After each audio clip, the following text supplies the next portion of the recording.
Thanks for staying with us. The Ibukun Awosika Leadership Academy, IALA, is proud to announce the debut edition of African Marketplace Dubai 2025, a platform that aggregates the finest export-ready SMEs, brands and products from Africa and the Caribbean, spanning fashion, agribusiness, tech, textiles, creative arts, and across multiple sectors, and connects them to the world. Joining us to tell us more about it is the founder, the Ibukun Awosika Leadership Academy, Ibukun Awosika. Welcome, ma. Thank you. Mrs. Good morning.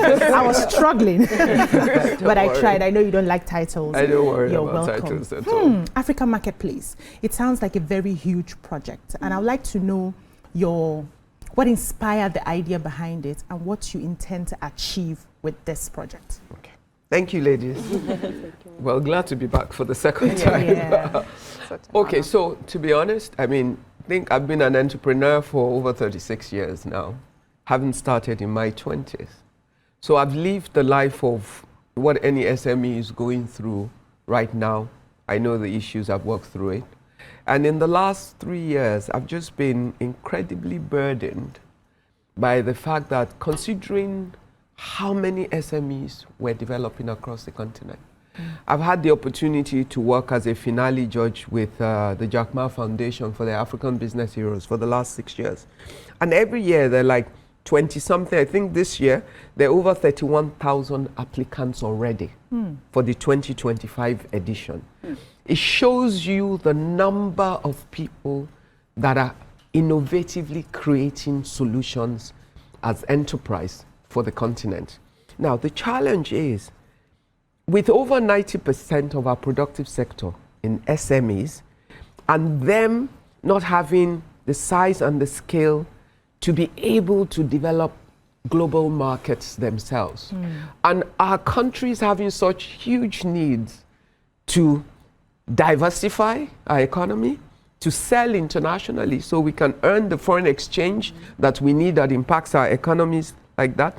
If we don't unlock that SME sector into global markets, that's where our growth potential is.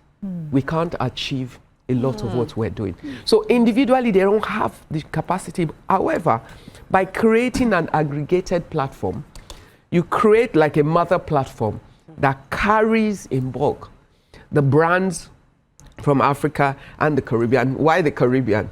The African Union has declared the Caribbean as rest of Africa. So they are part of us. And I do some work in the Caribbean region, so I know who they are, what they do, and I understand they need that unified body to give them scale and size as well. So if we take all of that and take our brands as they are already out, and with that combined scale, develop the market, and then attract people to see. The other thing is, purchases have there's an intrinsic value that drives purchases. True. People are emotional about why would you buy a Louis Vuitton or anything? You've been sold the vision that this quality coming from a French global company, that there's something you're paying for and you're willing to pay for it.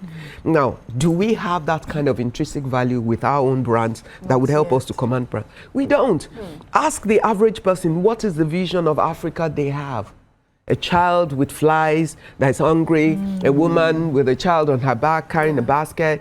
If you go to stores in some international cities that carry some African things, they're selling it to you like charity. They're saying, buy these things made by these women in this place so you can help them Support to feed. them. Yes, so it's as if, oh yeah, you're doing good by buying it. But come on, we produce amazing things. We have amazing services and solutions being developed. We have amazing entrepreneurial minds, but they don't have the scale and the market. So we need to tell the stories, which is part of what we want to do with the African marketplace. Tell the Africans, you're wearing Adire. How long has Adire been part of our history? But you realize on the global market now, other nations Are picking it up. are acting like they own the Adire story. But if you leave anything on the table and you don't take it, anybody can. Ouch. And it's whoever takes it and tells the story that wins the storytelling race. And storytelling drives sale. Yes. How long have we have loom-based fabric? What are loom-based fabric? Your adire, your kente in Ghana. Across all the African countries, there are different loom-based fabrics. And if you look at African fashion right now, loom-based and adire drives fashion. But who knows why? Who knows how?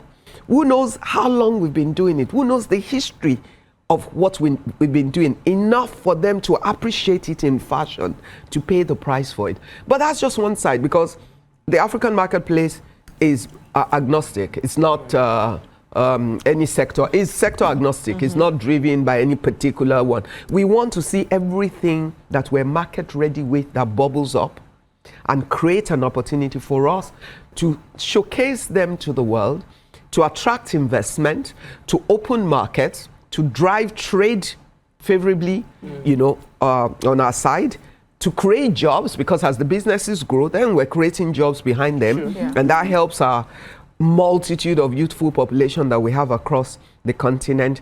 And then, when you look at us differently, you realize that, look, the world is in a selfish state right now. Everybody to their tent. True. And frankly, we cannot be waiting for anybody to send us aid. All we're asking for is trade. But even if we're asking for trade, we need to ensure that we position ourselves to take the trade. So I want to talk about the choice of the location. So you've explained a lot about why Caribbeans are joining Africa, and thankfully from the TIWLC we've seen a few of them, and it's amazing. But the choice of the location, what does it mean to you? What are the opportunities? Because a few Nigerians will feel like these people are not nice to us right now, so why should we be going there to do business that promotes Africa? Okay. You know what? First and foremost, you have to know what vision you're driving, and then you must determine what you need for it. It's not an emotional decision. It's a strategic, deliberate, intentional decision for that which we seek. We want to sell globally. Are we going to sell globally to ourselves? No. So the market that we're seeking. Now, the African marketplace will drive intra-African trade. It will drive African and Caribbean trade. But the largest part of it for us is we drive trade with the rest of the world. If we're going to drive trade with the rest of the world, we have to go to a global market. And of all the available global markets, the softer market that is more accessible to us and that has a huge, diverse presence is Dubai. There are over 200 nationalities that live in Dubai. I know that we, Nigeria in particular, and maybe Uganda, have had an ongoing issue in many ways, some of which is not because we haven't, some of it is not what we haven't caused. However, that's diplomatic relationship. They will always find a solution to it. The reality is, this is an African Caribbean marketplace.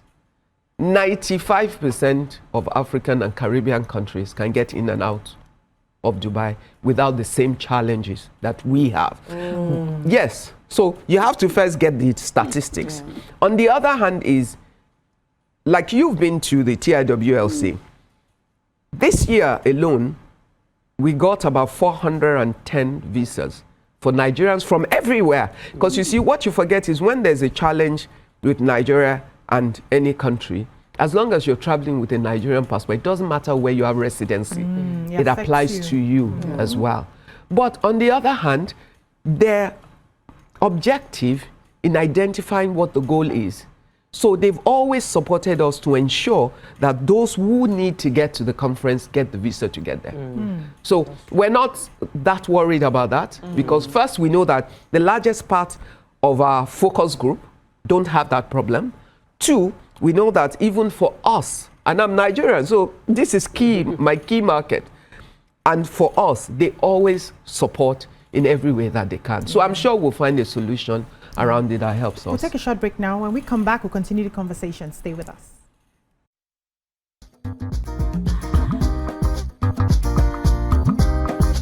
Stay tuned. Your View will be right back.